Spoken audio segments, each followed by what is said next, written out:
मोदी के काशी आगमन पर सीएम योगी आदित्यनाथ ने उनका स्वागत और अभिनंदन किया।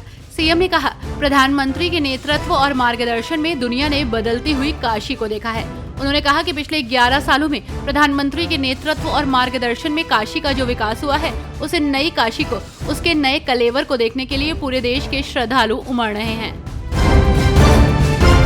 आगरा में जुमे की नमाज से पहले माहौल बिगाड़ने की कोशिश हुई है। एक शख्स जिले की शाही जामा मस्जिद में जानवर का कटा सिर फेंक कर फरार हो गया।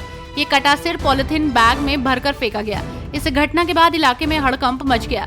सूचना मिलते ही सीनियर अधिकारी पुलिस बल के साथ मौके पर पहुंचे। एक संदिग्ध सीसीटीवी में नजर आया है।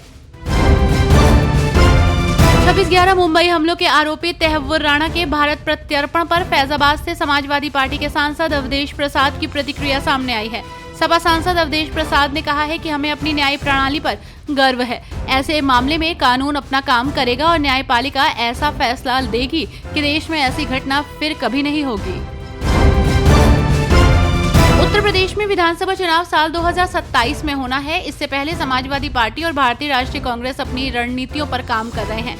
नेताओं के बयान को दरकिनार कर दें तो अभी तक ये स्पष्ट नहीं है कि दोनों दल एक साथ साल 2027 का चुनाव लड़ेंगे या नहीं। हालांकि सपा और कांग्रेस दोनों ही एक साझा रणनीति पर काम कर रहे हैं। माफिया अतीक के करीबियों और गिरोह के सदस्यों के खिलाफ फिर से कमिश्नरेट पुलिस एक्शन मोड में आ गई है। अतीक से जुड़े अपराधियों के घरों पर पुलिस ने ताबड़तोड़ छापेमारी की है। इस दौरान लग्जरी कार सहित कुल 11 गाड़ियों को सीज करने की कार्रवाई हुई है। कई घंटों तक अपराधियों को लेकर सर्च ऑपरेशन चलता रहा, जिससे अतीक गैंग से जुड़े लोगों में खलबली मची रही। मात्र 1 साल 4 महीने की बच्ची द्वारा दायर रिट याचिका पर सुनवाई हुई है। इलाहाबाद हाई कोर्ट ने 2 अलग अलग धर्म मानने वाले महिला पुरुष दंपत्ति को लेकर अहम टिप्पणी की है। कोर्ट ने दोनों को साथ रहने के एक मामले में कहा है कि संविधान के तहत बालिग दंपत्ति एक साथ रह सकते हैं, भले ही उन्होंने विवाह नहीं किया हो।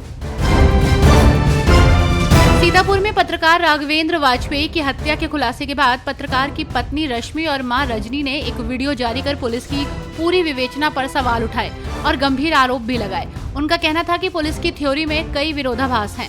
जिस तरह से पहले पत्रकार पर कुकर्म का आरोप लगाया गया और अब ब्लैकमेलिंग की बात कही जा रही है, वो उन्हें समझ से परे है। यूपी की राजधानी स्थित लखनऊ यूनिवर्सिटी में माहौल उस वक्त तनावपूर्ण हो गया जब छात्रों के 2 गुट आपस में भिड़ उठे। देखते ही देखते मामूली विवाद ने हिंसक रूप ले लिया। पहले एक गुट के द्वारा छात्र को घेर कर पीटा गया, फिर दूसरे पक्ष से बड़ी संख्या में छात्र मौके पर पहुंच गए और इस तरह से विवाद बढ़ता चला गया। उत्तर प्रदेश में हाल के कुछ वर्षों में बड़े नगरों को हाईवे और एक्सप्रेसवे की मदद से आपस में जोड़ने का काम चल रहा है। इसका एक ही मकसद है, वो ये कि शहरों के बीच कनेक्टिविटी अच्छी हो जाए और इस कड़ी में अब नोएडा और कानपुर को गाजियाबाद कानपुर ग्रीनफील्ड एक्सप्रेसवे से जोड़ा जाएगा। इस एक्सप्रेसवे की लंबाई 380 किलोमीटर बताई जा रही है। वक्फ संशोधन कानून के खिलाफ all India Muslim personal law board ने मौन विरोध की अपील की है। तो वहीं 11 से 18 अप्रैल तक अवकाफ संरक्षण सप्ताह मनाया जाएगा। All India Muslim personal law board ने देशवासियों से वक्फ संशोधन कानून के खिलाफ 30 अप्रैल को रात 9 बजे घरों, कारखानों और कार्यालयों की आधा घंटा बिजली बंद कर मौन प्रदर्शन करने की अपील की है। बोर्ड ने वक्फ बचाओ अभियान का ऐलान करते हुए इसकी रूपरेखा जारी की है।